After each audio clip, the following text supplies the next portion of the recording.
There's a stigma that the transfer portal is all bad for HBCUs. But to me, that's not nearly the full picture. Oh yeah, it's Locked On HBCU. Play my music. You are Locked On HBCU, your daily podcast covering HBCU sports. Part of the Locked On Podcast Network, your team every day.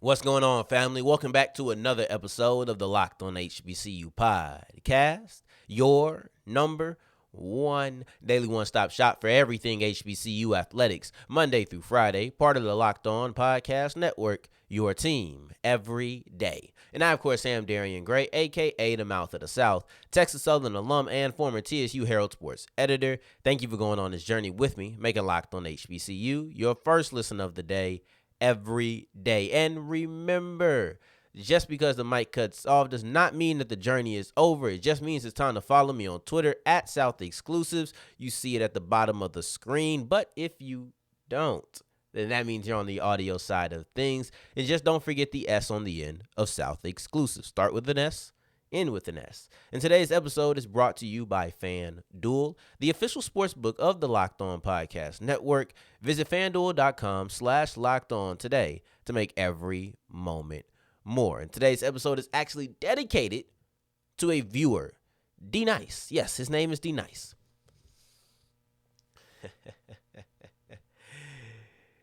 D Nice, 4818 to be specific. On the YouTube side of things, he had something to say. He said, you need a South Carolina State Bulldogs flag behind you. The audacity. Now, I'm okay with a little bit of trash talk, and I appreciate the interaction. I appreciate the comment. That's why I'm dedicating this episode to you. But he waited until I wasn't at my home studio. I record here 90% of the time, but one of those 10%. I was gone. I was in another place. I was in another studio recording, and he said, you need a South Carolina State flag. You know I have my Texas Southern flag behind me 90% of the time. And trust me, when the 10% is going on, it won't be a South Carolina State because I'm Texas Southern through and through. Came in as a freshman, a true freshman. I left as a senior. No red shirts, none of that. I ain't no athlete. I spent my 4 years at TSU. So with that being said, no, I'm not going to have a South Carolina State Bulldog flag behind me. I'm going to stick right here with my Texas Southern Tigers. No transfer portal for me, but if I did happen to hit the transfer portal at some point in my TSU career, that wouldn't have been a problem. See, like I said, it's a stigma that is all bad, but it's not. So before we exemplify the duality of the transfer portal, let's keep it real. Let's be 100% honest and paint the full picture of the transfer portal. And the truth is, it's not an evil thing. It's not.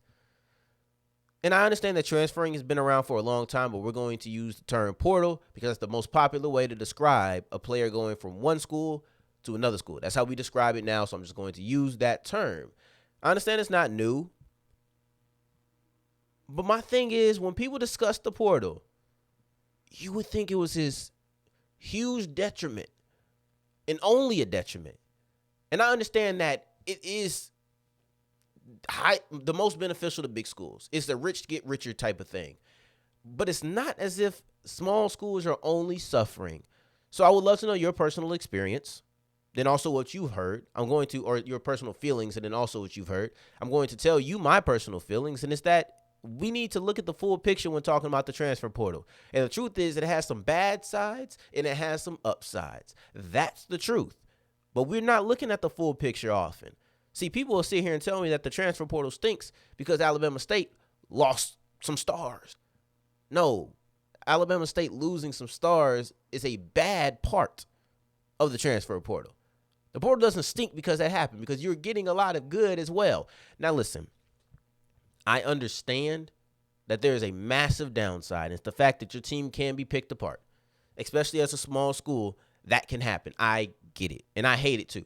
Like, I hate when these players leave the FCS or leave the HBCUs, teams they could help build, brands that they could help build for what appears to be greener pasture. Trust me, I don't like that either. You know, I really don't. Do I always come on here and say I appreciate I understand what the athlete is doing? 100%, because I do. But it doesn't mean I have to like that they left. And I don't. But that's just part of the portal. See, when we talk about Alabama State losing stars, why don't we talk about the people who come in through the portal? And this isn't a conversation between homegrown versus transferred in talent. It's not that conversation. You can have that conversation, but that's not the conversation that we're having. Because either way, to me, you came to an HBCU. I don't really care how you got here, because I'm here to discuss you now that you are here. But with that being said, why don't we talk about Aubrey Miller? We talk about him as a player, but why we don't talk about the fact that he transferred in from Mizzou? What about James Houston, Markquese Bell, Isaiah Bolden? Hey, you'll never hear me crucify the transfer portal, because the TSU basketball team has been building their team through transfers since I've been at TSU. So I can say that. Latrell Collier, Mookie at North Carolina Central, a team that doesn't even really like using the transfer portal. Big Five's a big part of their team. I'm not hearing the upset from that. But I do hear a lot of times that the transfer portal is bad. It's not bad. It's not bad. It just gives and it takes. So the same way you can lose good talent through the transfer portal, you can gain good talent through the transfer portal. I don't know why we don't acknowledge both sides of that. And then here's the other thing. What about when Eric Phoenix wanted to leave Benedict College? Or not wanted to, but enter the transfer portal? I didn't hear anybody crying any tears for BC. Not a single one. I didn't hear anybody saying, oh, man, how sad. Why would he leave Benedict College after having a historic season? Why would he do that? I didn't hear that one time. Well, you know what I did hear? Oh, man, maybe Alabama State should pick him up. Maybe Alabama A&M can pick him up. See, people have a problem when Alabama State or Alabama A&M loses talent to Alabama. But what about when Alabama or Alabama State takes talent from Tuskegee? It's different. See, it's different when the HBCUs become a big dog in this situation.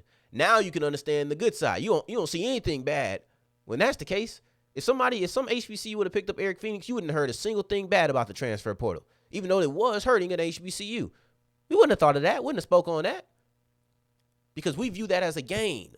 And I think a part of this has to do with name recognition, and we'll get into that in the segment 2 and the segment 3 of today's episode.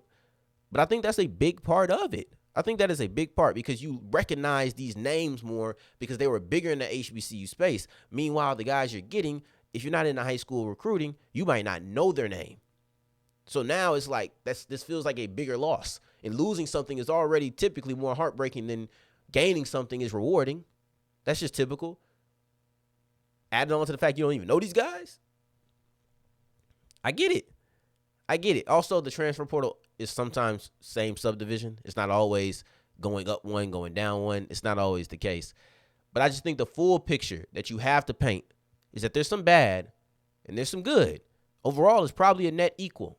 But like I said, I would love to know your personal feelings and your experiences on what you've heard within the transfer portal. Just drop it in the comments below. And going forward, like I said, we're going to look at the duality of the transfer portal, the good and the bad. We'll start off with the bad, and Nyles Gaddy. Not only did he leave Jackson State, I thought his post-Jackson State landing spot was interesting, to say the least. And we'll dive into it as we continue with Locked On HBCU. Before we get into that, today's episode is brought to you by FanDuel, and FanDuel is the official sports book of the Locked On Podcast Network. Go ahead and visit FanDuel.com/LockedOn to make every moment more. And the NBA playoffs are rolling. I don't think there's a single blowout right now as far as series go. In game by game, there is blowouts. But you have the Lakers-Warriors. That's a good series. Heat-Knicks, good series. Suns-Nuggets just evened up. Celtics-Sixers just evened up. These have been really good series not in the semis, but, in the semis. So there's only one place to put some money down, and that's FanDuel.com/LockedOn. And they have the first bet, no sweat. So if you're new to FanDuel and you lose your first bet, that means you get up to $1,000 back in free bets. There is no losing when you're new to FanDuel. All you have to do is go to FanDuel.com/LockedOn and make every moment more. And as we continue rolling on today's episode of Locked On HBCU, I appreciate my everydayers for making us your first listen of the day every day. Now, I will say this. I forgot to check the comments to see if you did drop any players, any UDFAs that you wanted to hear about, and you did. So I'll get to those on tomorrow's episode, but continue dropping them. Drop them in the comments. If there's a UDFA you want to hear about or hear where I feel like they stand on their other team, on the new team, I should say, drop them in the comments, and I'll try to make sure I check those before about 5 o'clock, 6 o'clock or something, so I can curate an episode based around what you guys want to hear. That being said, we're going to look into examples of the transfer portal, the good and the bad. There's no ugly, but the good and the bad. And we'll start off with the bad, and that's Nyles Gaddy. He's leaving Jackson State, and his landing spot is a bit interesting. He's decided to run it back not only on the FBS level again, but in the SEC again. And that's just kind of interesting to me. But I know what you might be thinking. I just sat here and I told you the transfer portal isn't all bad. It's not. I stand by that. But why would I follow up with a negative example? Why not follow up with the positive first? Well, there's 2 reasons for it. One, Nyles Gaddy is the significantly bigger name, and I know you would rather hear about Nyles Gaddy first. That's number one, so I want to give you what you want, right? But then also, this is kind of a challenge to you and a challenge to me. See, if you sit through segment 2 and segment 3, and you hear the examples for both sides, my hope is that you can go back and listen to the first one, or maybe not have to go back, but just understand and feel where I was coming from the first time. And if you can, then I did my job in segment 1. And the challenge to you is just to go through segment 2 and 3 and let me know if you feel like the examples were laid out properly. Now let's get to Nyles Gaddy, because no more time to waste, right? Let's get into Nyles Gaddy. And I look at Gaddy and I say, man, this was a tough blow for Jackson State, especially when I look at what he could have been. Not just so much what he was, but what he could have been. And I feel like when you're losing Nyles Gaddy, Jackson State is losing a player that they likely depended on to be an impact player, number one, but then also a leader on that defense. And the defense was the talk of the town at the spring game. That was the side of the ball. Everybody's like, oh, my God, you got that defense, that defense, that defense, that defense. So you're looking at a player who was supposed to be a huge part of that defense, and now he's gone, and he left before spring ball. So it allows you to get super excited. Then he out of here. Once again, we don't judge. At least here. I do not judge. We don't judge. If a player wants to leave, we can be upset that he left, but we're not judging that guy. Now, what are you losing in him outside of just an impact player? Well, you're missing a guy who improved a good amount from year 1 to year 2 after transferring in to Jackson State. Year 1, 34 tackles. Year 2, 40 tackles. Not a huge jump, but he had 10 more solo tackles than he did in 2021. So his solo production was better. Now let's get into the stats I like, the disruption stats. The stats that I think are the most important when it comes to the defensive line. That's tackles for a loss and sacks, because those are negative plays for the offense, clearly. A tackle can be a tackle anywhere. A tackle for a loss is a negative play for the offense. A sack is a negative play for the offense, and it shows how much you are disrupting just whether it's the quarterback, whether it's the running game, just shows how much you are disrupting the offense, period, I should say, right? So he had 5 tackles for a loss his first year. Jumped that up to 11. So he more than doubled his tackles for a loss. He had 4 sacks his first year. Went to 7, nearly doubled his sacks. So you're looking at a guy who his disruption was doubled. So you went from 9 disruption stats to 18. That's somebody you want to improve. And now I'm not saying he would have went from 18 to 36, but who knows? Maybe, right? Hey, that's a possibility. Especially with Justin Ragan not coming back, you're looking at Gaddy to be the leader on that defensive line. You're looking for him as the returning leader in sacks and tackles for a loss on the team to continue being that in 2023. But he's gone, and he's gone to Vanderbilt in the SEC. Now, he must be a smart guy. I don't know him personally, but Vanderbilt ain't letting no dummies in the school. I'll let you know that. My thing about him is that whether it was Vanderbilt, whether it was Missouri. Actually, I think it might be Missouri. I think I might have got that wrong. I think it might be Missouri. But no matter who it is, you're looking at a player who just went to the SEC again. Again. He started off at Tennessee before he came to Jackson State. So when it's an FCS player, yes, Missouri, not Vanderbilt. But when it's an FCS player who came from the FBS and he transfers back to the FBS, it always makes me question, why did you leave in the first place? Why didn't you just stay on the FBS level? Why didn't you just transfer within the FBS when you transferred the first time? What was the reason? Because I don't really care why you come to an HBCU typically. If you're a transfer, as long as it's not something criminal, then it's really none of my business. It's nothing I need to discuss. Unless I'm talking about you actually transferring on the show. Okay, you're here. My job is to discuss you while you're here. That's how I view it. But when you leave and then you come back, or you leave an FBS, then you go back to an FBS, it just makes me wonder why. And whatever the answer would be for Nyles Gaddy, I'm accepting. I don't question his decision. I'm just curious. Inquiring minds want to know. I'm sure that now he feels like, maybe he feels like he's ready. Maybe he felt like he was always ready. Maybe he showcased he was ready now. Maybe he feels like what he did at Jackson State was going to earn him more rotation at Mizzou than it did at Tennessee. Who knows? All I know is that he left Tennessee, went to Jackson State, now he's at Mizzou. And he's back in the FBS, he's back in the SEC. And that's something that's really interesting to me. Like I said, inquiring minds want to know. But we've looked at the downside of the transfer portal. Now it's time to look at the full picture. We've seen half. Now let's view the other half.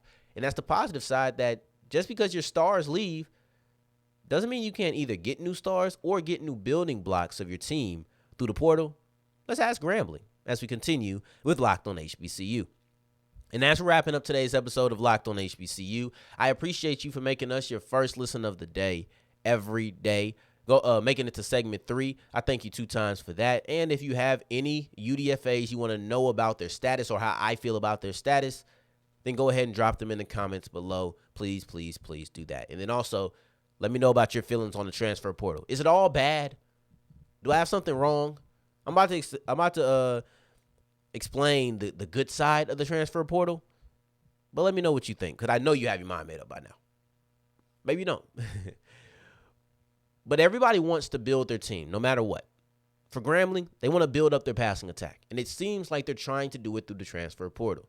That's one route to build up your team. You could do it through high school recruiting. You could do it through transfer portal activity. And it seems that the Grambling Tigers are doing at least a good amount of it through the transfer portal. And we have guys here who I'm not sure what they're going to be. And we all know that intention versus what actually happens in the regular season, different conversations. But for me, it's a situation where they're either bringing in focal points or they're bringing in depth. But either way, they're attacking the ability to build that passing attack in some capacity. And that's through weapons and protection, wide receivers, offensive linemen. Now, I want to give a disclaimer. You might not know these guys. And this is what I'm discussing when I say name recognition. You might not know these players. But what you are required to do is see the vision. You have to see the potential. That's the word of the day. Potential. That's what we're discussing. Potential of these players to be building blocks of a great offense, because you never know. And unless you follow high school recruiting in Louisiana, Mississippi, Alabama, unless you're following that, a lot of times you're not going to know these players. The name recognition of the guys coming in is lower than the name recognition of the guys going out.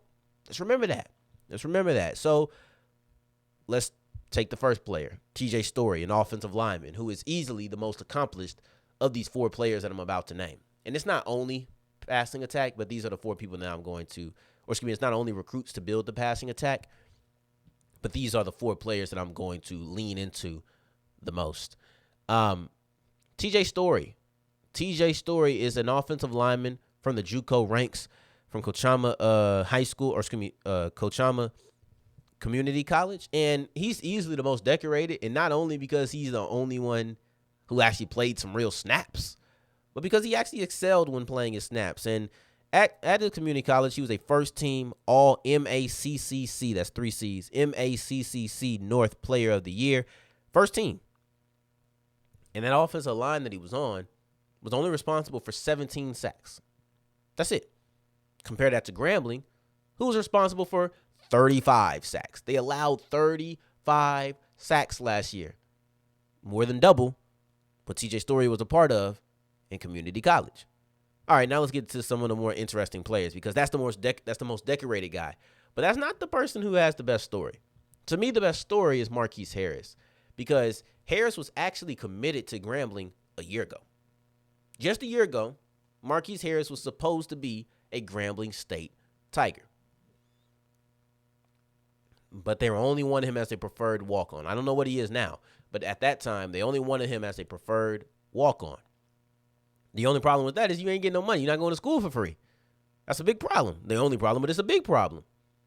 So he goes to not Arizona, but to Arkansas State, where they give him a full ride. Of course, you're going to go where they pay your school. That makes sense. I think we can all understand that. But for whatever reason, that route just did not work out. Didn't work out for Harris. And now he's back to Grambling. And it's just interesting because Grambling gets their guy. And I think he was interested in Grambling first. And if he just would have got a scholarship, he likely would have been a Grambling Tiger last year. But he didn't, so he wasn't. Now he's here. And he has 3 years of eligibility left. But I just found that kind of intriguing. You know, and he knew he knew Hugh Jackson. He knew the coaching staff at Grambling State. He knew all of these things. So this probably wasn't much to sway him. Let's get to the next offensive lineman that they brought in, and that's Aaron Bean, who was for some reason listed as a 3-star defensive end coming out of high school.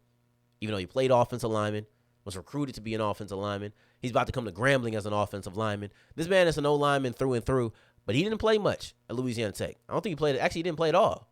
He was there for 2 years, one a red shirt, one not. Didn't play at all. Then you look at the last player, and that's Nigel Lanier out of Tennessee, who also didn't log any snaps. He had 2 catches for 17 yards in the University of Tennessee spring game this year before entering the transfer portal. So you're looking at outside of Story, you're looking at Bean, Harris, and then Lanier. Those are 3 players who they don't have much run. They don't have many snaps. I view them as seasoned high school players. You know, we went to school with guys who took a year off between high school and college, right?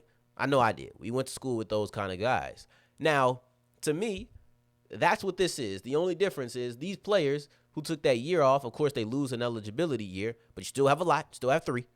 But the difference between the athletes and the students who took a year off is that those athletes were in a college, going through a collegiate program. They understand how collegiate programs work, so they have that experience. This is not a learning curve for them. Sometimes people who come in from high school, took a year off, it's kind of a learning curve to be in college. High school to college straight away is also a learning curve. But we're not talking about us. I went straight to high school, you know. But people who took a year off, it's like, man, I've been away from school, away from studying, away from all of that crap for a whole year. I got to get back into the groove of doing this. That's the difference. And what I'm saying is these college players, they don't have to get into a groove. They just have to understand how Grambling likes to do it.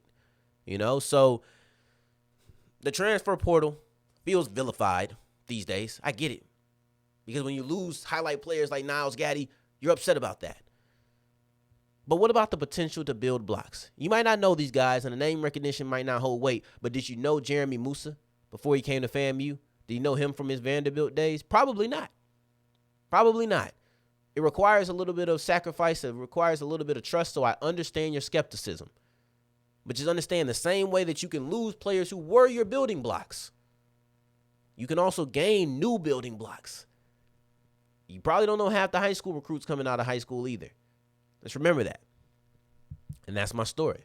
Now, if you can come away saying, okay, I understand how there's good and there's bad, and it's probably a net equal, then I feel like I've done my job. And maybe that will lead you to making us your first listen of the day again tomorrow. Hopefully, I appreciate you for doing it today. And if I did my job, you'll be back tomorrow doing the same exact thing. And for my everydayers out there, don't forget, drop a UDFA in the comment. I'll look into their situation, and I'll describe it on the podcast. But in the meantime, in between time, if you're looking for me, you can find me on Twitter @SouthExclusives. Until the next time that we hear each other, family, take care, stay blessed. Peace.